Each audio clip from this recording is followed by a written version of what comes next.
Okay, so very good morning. Let's start our class. The chapter which we are discussing is the chapter number 8, which is fractional number.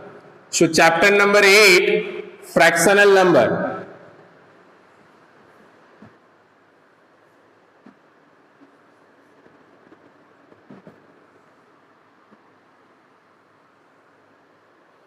Okay, so only exercise number and question number, जिसको भी जो भी doubts है exercise number और question number जल्दी से बता दो मैसेज में, type in message exercise number and question number अगर है तो, otherwise we will revise just the topics whatever we have learn.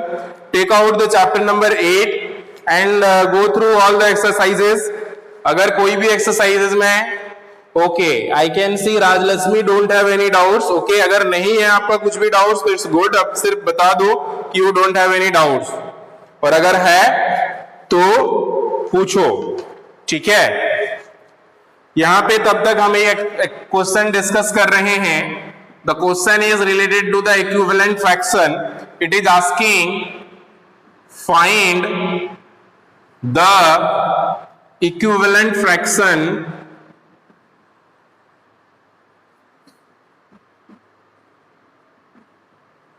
equivalent fractions of 2/5.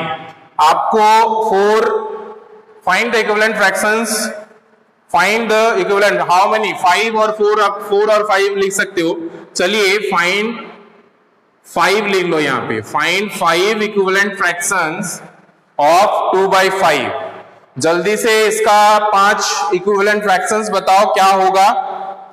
तब तक मैं देखूं खुशी का कोई भी डाउट नहीं है, पुनीत को भी कोई नहीं है, दृष्टि को भी कोई डाउट नहीं है. चलो बहुत बढ़िया. जिसको भी डाउट्स नहीं है वो टाइप करेंगे, जिसको डाउट्स है वो एक्सरसाइज और क्वेश्चन नंबर लिखेंगे. तो यहाँ पे ये क्वेश्चन जो मैंने किया है इसका आंसर जल्दी से दीजिए सब कोई. Let me see you are able to answer or not. Find 5 equivalent fractions of 2/5. हम लोग ने पढ़ा था इक्विवेलेंट फ्रैक्शंस कैसे निकाला जाए. 8.2 second number. Okay, 8.2 second number Abhishek Raj. 8.2 का क्वेश्चन नंबर सेकेंड हम लोग अभी डिस्कस करेंगे. 8.2 का question number second. Before that let us discuss this one. तो अगर इस तरह से इक्विवेलेंट फ्रैक्शंस पूछा जाता है तो हम लोग कैसे इक्विवेलेंट फ्रैक्शंस को लिखते हैं ये हम लोग ने पढ़ा था. So let me see first if anyone can answer by yourself. अपने से अगर कोई आंसर कर सकते हो तो देखें. Okay, still I am waiting for that. Sir your face is not looking in the screen. Yes, I am looking on the laptop on about your message. So at that time my face was not there. So don't worry about it. आपको उसका tension नहीं लेना है.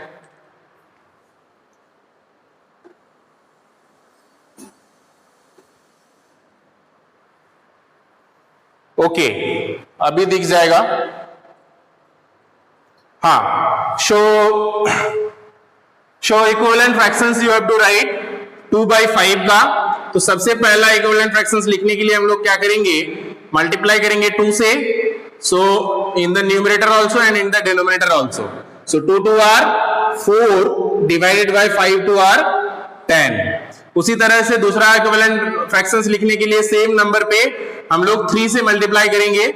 सो 2 divided by 5, इसमें भी 3 से multiply करेंगे, numerator में भी और डिनोमिनेटर में भी. So 3 2 are 6 divided by 3 5 are 15. इसी तरह से 3 के बाद 4 से मल्टीप्लाई करेंगे.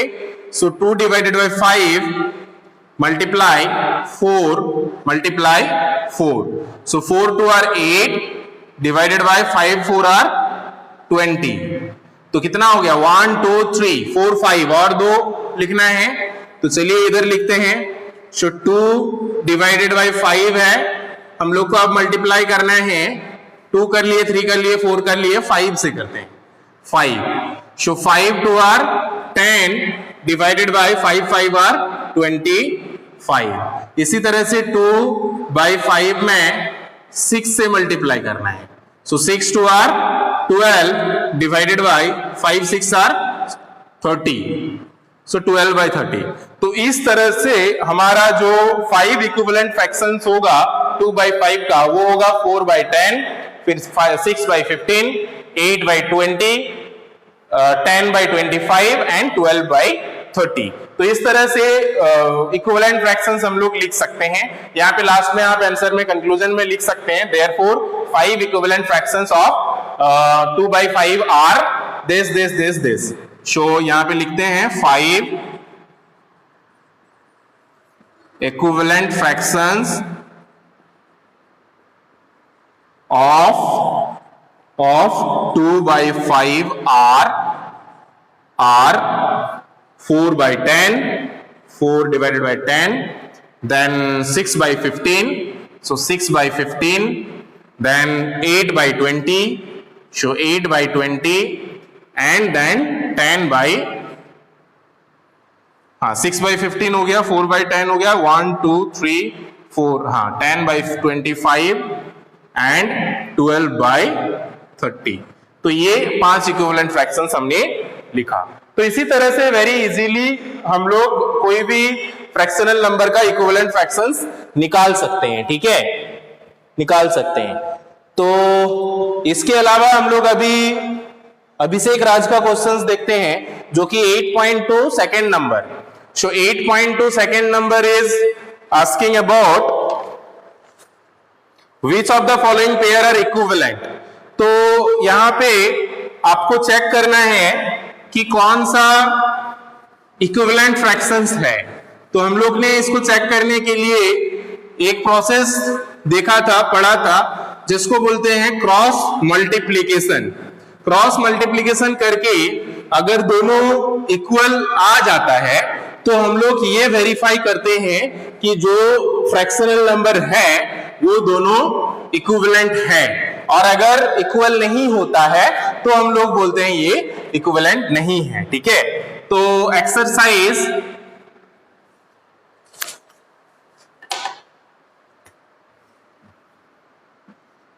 Exercise 8.2 question number 2, which of the following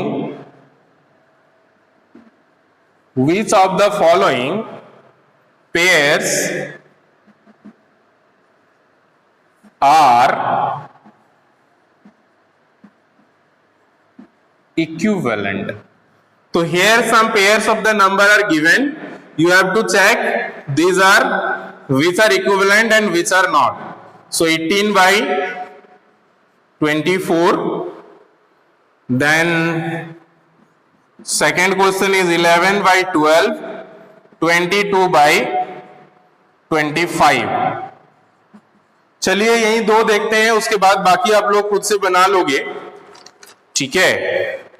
तो चेकिंग फॉर इक्विवेलेंट फ्रैक्शंस, हम लोग कैसे चेक करते हैं इक्विवेलेंट फ्रैक्शंस को, ये प्रोसेस पहले हम लोग देखेंगे। तो यहाँ पे जो भी नंबर्स है इसको हम लोग क्या करते हैं, क्रॉस मल्टीप्लीकेशन करते हैं। इसको इसके साथ मल्टीप्लाई करते हैं और इसको इसके साथ मल्टीप्लाई करते हैं और चेक करते हैं कि the product of this and product of this, क्या ये दोनों सेम है। अगर सेम है तो ये इक्विवेलेंट होगा, और अगर सेम नहीं होता है तो ये इक्विवेलेंट नहीं होगा, ठीक है। So let us check the product of this. So product of this means here it will be 3 × 24।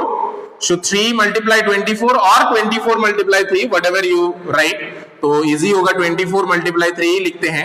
So 24 × 3, so 24 × 3 means how much? 3 4 are 12, 2 1 carry, 3 2 are 6 plus 1 is 7, so 72. Now this also will multiply 4 and 18, so 18 multiply 4, so 18 multiply 4 is equal to how much? 4 8 are 32, so 2 3 carry, 4 1 are 4 plus 3 is 7, so 72। आप यहाँ पे देख रहे हो दोनों का product जो है सेम आया है, ठीक है। तो product of this is equal to product of this, so therefore these two numbers are equal, okay। so therefore Therefore, a 3/4 and 18/24 are equivalent. तो सिंपली आपको चेक करना है कि प्रोडक्ट ये दोनों का सेम है या नहीं है. अगर सेम है तो इक्विवेलेंट होगा, अगर सेम नहीं है तो इक्विवेलेंट नहीं होगा. चलिए इसका बताइए इक्विवेलेंट है कि नहीं जल्दी से. Quickly tell me these two numbers are equivalent or not. Just simply cross multiplying and checking the product. जल्दी से बताओ सभी. Quickly answer in chat. Second वाला इक्विवेलेंट है या नहीं है चैट में बताएं क्विकली सभी. सभी जल्दी से मैसेज में बताएं. सेकेंड वाला क्वेश्चन जो है ये इक्विवेलेंट है या नहीं है. अगर आप इतना टाइम लेते हो इसका मतलब आप लोग मल्टीप्लाई करने में लेट कर रहे हो या मल्टीप्लिकेशन नहीं आता है. अगर आप लोग नहीं बना पा रहे हो उसका मतलब गुना भी नहीं आता है, मल्टीप्लाई भी नहीं आता है. जस्ट आपको मल्टीप्लाई करना है इसका इसके साथ, इसका इसके साथ और चेक करना है प्रोडक्ट सेम है कि नहीं. इतना भी नहीं हो रहा है आप लोग से. This much of time it should not take. Quickly answer everyone. No sir, not equivalent. Puneet, okay. Puneet is saying not equivalent. Let me see what about the rest of all. बाकी सबका ध्यान कहां है जल्दी से बताओ.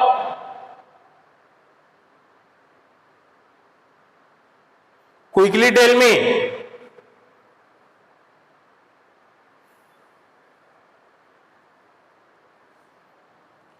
Okay, Abhishek Raj is saying also no. So now time is over. So let us check now. Let us verify. So we'll multiply this and this and this and this. इसका और इसका मल्टीप्लाई करेंगे और इसका and इसका multiply करके check करेंगे. तो कितना मल्टीप्लीकेशन होगा. 25 मल्टीप्लाई 11 कितना होगा. 25 प्लस 25. सो यहां पे इस तरह से होगा 25 सो 275. इसका प्रोडक्ट आएगा 275 और इसका कितना आएगा 22 मल्टीप्लाई 12 कितना आएगा 2 12 24. सो 24 मीन्स 264. तो ये दोनों सेम नहीं है. These two are not equal. That is why 11/12 and 22/25 are not equivalent. ये equivalent नहीं होगा. ठीक है. तो मल्टीप्लीकेशन का भी आप लोग जल्दी से इजीली करने का हैबिट बनाइए. इतना टाइम नहीं लगना चाहिए मल्टीप्लीकेशन बनाने में. Not equivalent. Okay. Yes, दृष्टि. Yes, Rajlakshmi, Khushi, Drishti and Prince Raj. All of you have given correct answer. Yes, not equivalent. So this is how very simply we will check the product of this like cross multiplication product. Okay. कोई और question, कोई और exercise, किसी और को doubts please quickly tell. Doubts नहीं है इसका मतलब आप लोग उतना डीपली क्वेश्चन नहीं कर रहे हो, बना नहीं रहे हो, पढ़ाई नहीं कर रहे हो. ठीक है. जितना ज्यादा डाउट्स होगा वो पढ़ने के बाद ही फाइंड आउट होगा. ठीक है. तो this is all about the question number 2 which one of the students have doubts in. So I hope now it is clear to you. अभिषेक राज अभी समझ गए कैसे वेरीफाई करना है, कैसे चेक करना है कि जो भी पेयर ऑफ फ्रैक्शनल नंबर दिया हुआ रहता है वो इक्विवेलेंट है या नहीं है, वो हम लोग कैसे चेक करते हैं. ठीक है. चलिए 8.5 Deepika tell me the question number. आप लोग सिर्फ एक्सरसाइज नहीं बताओ, क्वेश्चन नंबर के साथ बताओ. Deepika having doubts in 8.5 tell me the question number also. Deepika 8.5 में क्वेश्चन नंबर बताओ. 8.5 especially is based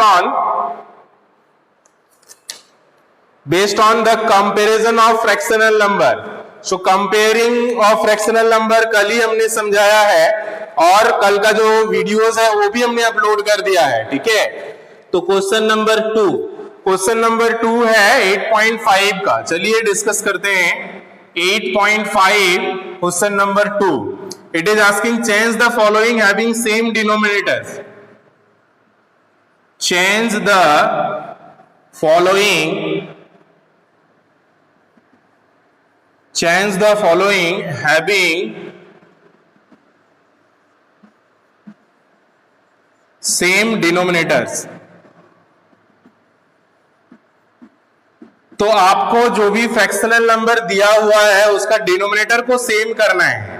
so 7/8 and 8/12 एक है, और एक हम लोग इधर से लेते हैं 5 वाला, 4/5, 6/7, 8/10. तो ये जो भी फ्रैक्शनल नंबर दो दिया हुआ है इसका डिनोमिनेटर अलग है, 8 है और 12 है, मतलब अनलाइक फ्रैक्शंस में है, इसका भी सारे डिनोमिनेटर्स अलग है. तो आपको ये इस तरह से कन्वर्ट करके इस तरह से लिखना है दोनों फ्रैक्शंस को, ताकि इसका डिनोमिनेटर सेम हो, मतलब ये जो दोनों है ये सेम हो.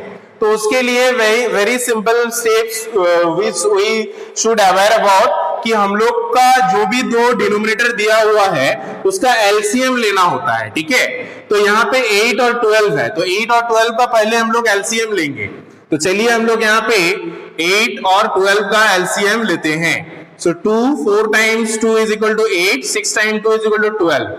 ठीक है, अब फिर से 2 में जाएगा, 2 2 are 4, 3 2 are 6. ठीक है, तो यहाँ पे एलसीएम हमारा कितना आ जाएगा, 2 multiply 2 multiply 2 multiply 3, so is equal to 2 2 are 4, 4 2 are 8, 8 3 are 24. So 24 is the LCM.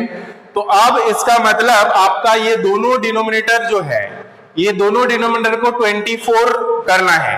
तो 8 के साथ कितना मल्टीप्लाई करोगे तो 24 आएगा. How many times 8 is equal to 24? 8 का टेबल चेक करो कितना टाइम्स में 24 आता है, या तो आप इसके थ्रू भी देख सकते हो. 2 2 are 4, 4 2 are 8, 8 and 3 मल्टीप्लाई करके 24 आता है. ठीक है, सो 3 मल्टीप्लाई करना पड़ेगा यहाँ पे.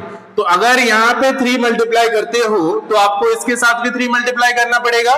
ठीक है, तो हमारा ये जो नंबर बन जाएगा ये होगा 7/8. तो 8 के पास हम लोग 3 मल्टीप्लाई कर रहे हैं, तो 7 के साथ भी 3 मल्टीप्लाई करना पड़ेगा. 3 7 are 21 and 3 8 are 24. So 21/24 will be the one of the fractions of this, and इसको भी 24 करना है, 12 को भी 24 करना है.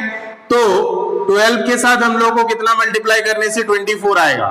So how many times 12 is equal to 24? 12 का टेबल आपको आता ही है, कितना टाइम्स में आता है, 2 टाइम्स में, राइट.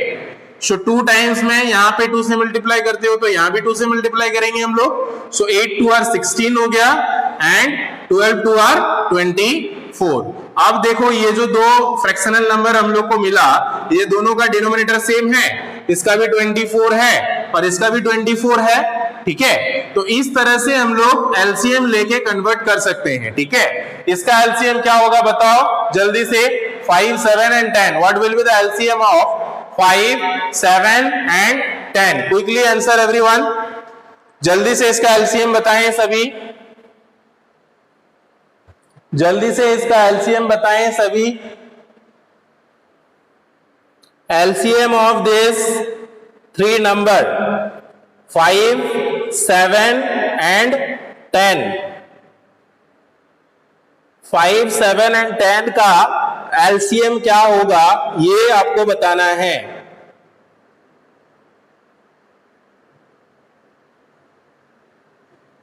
जल्दी से 5 7 and 10 का. I got answers from Puneet, Deepika, Tripti. 70. So let me find out, let me check. So 5 7 and 10. So 5 time में जाएगा, 5 1 are 5, 7 5 2 are 10. So 5 multiply 7 multiply 2. So कितना हो गया, 5 7 2 are 14, 14 5 are 5 7 are 35, 35 2 are 70. Yes, 70 is the correct answer. Very good. So LCM is 70. LCM अगर 70 हो गया मतलब हम लोग को ये सारे डिनोमिनेटर्स जो है ये 70 में कन्वर्ट करना है. ठीक है, तो अभी हम लोग इसके साथ सारे नंबर्स के साथ कितना मल्टीप्लाई करेंगे ताकि ये 70 हो जाए. जितना मल्टीप्लाई हम लोग डिनोमिनेटर के साथ करेंगे, न्यूमरेटर के साथ भी उतना ही से मल्टीप्लाई करना पड़ेगा। सेम चीज सब केसेस में करेंगे। तो यहाँ पे 5, how many times 5 is equal to 70, यहाँ पे आप देख सकते हो 5, 7 2 और 14, तो 14 टाइम्स 5 इज इक्वल टू 70।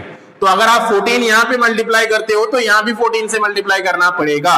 तो हमारा जो नंबर है 4 डिवाइडेड बाई 5, 5 को हमने 14 से मल्टीप्लाई किया, 4 को भी हमने 14 से मल्टीप्लाई किया, तो हमारा जो प्रोडक्ट हो जाएगा कितना होगा, 4 4 और 16, 6 1 कैरी, 4 1 और 4 5, 56 डिवाइडेड बाई 14, 5 बार कितना हो जाएगा, 5 4 और 20, 0, 70 हो जाएगा, 70 हो जाएगा, ठीक है। तो 56 बाई 70, सो यहाँ पे 7 के साथ हमें कितना मल्टीप्लाई करना पड़ेगा, डेफिनेटली 10।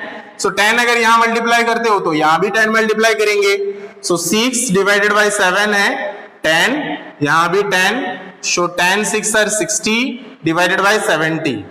और उसी तरह से यहाँ पे 10 के साथ कितना मल्टीप्लाई करोगे, 7, तभी 70 होगा। तो हम ऊपर वाला मिटा दे रहे हैं, पोस्ट क्वेश्चन समझ में आ गया होगा। हाँ, तो यहाँ पे थर्ड नंबर हमारे पास जो है 8 बाई 10 है, तो 8 बाई 10, सो 10 के साथ हमें 7 मल्टीप्लाई करना है, तो 8 के साथ भी 7, सो कितना होगा, 56 ही होगा, 56 डिवाइडेड बाई 70। तो हमारे पास जो इक्विवेलेंट फ्रैक्शंस आया वो ये सारे आए, एक ये, दूसरा ये और तीसरा ये। तो इसी तरह से बहुत ही इजीली एलसीएम निकाल के सारे डिनोमिनेटर्स को हम लोग सेम कर सकते हैं, इक्वल कर सकते हैं, ठीक है। Abhishek, I hope you understood, Abhishek Raj. So except that if anyone having any else doubts please ask. इसके अलावा अगर किसी और को कुछ है तो पूछ सकते हो। बाकी बहुत ही इजी है, एडिशन सब्ट्रैक्शन इजी है, कंपैरिजन में या स्पेशली इस तरह का क्वेश्चन में ही नॉर्मली गलती करते हैं स्टूडेंट्स। तो एलसीएम लेना समझना चाहिए, एलसीएम लेके कैसे हम लोग डिनोमिनेटर को इक्वल करेंगे, सिर्फ यही थोड़ा सा डिफिकल्ट पार्ट है। कंपैरिजन में याद रखना है कि अगर अगर डिनोमिनेटर सेम है तो न्यूमरेटर में जिसका कम न्यूमरेटर है वो छोटा होगा, जिसका ज्यादा न्यूमरेटर है वो बड़ा होगा। बट ऑपोजिट होता है इन केस में, न्यूमरेटर जब सारा सेम होता है, तो सारा न्यूमरेटर जब सेम होता है तो डिनोमिनेटर में जो छोटा नंबर होता है वो सबसे ज्यादा हो जाता है, ठीक है, और डिनोमिनेटर में जो सबसे ज्यादा होता है वो छोटा हो जाता है, जस्ट ऑपोजिट हो जाता है इस केस में, ठीक है। तो ये याद रखने हैं, इसके अलावा और कुछ नहीं है। आज के लिए हम लोग इतना ही रखते हैं, और अगर कुछ कभी किसी को है तो आप पूछ सकते हो कभी भी, any time, will clarify it. Thank you everyone. Be ready for your next period. Okay, or I think now it is break, so you can take your break and after then we'll meet in next class. Thank you everyone. Have a good time. Take care and bye bye.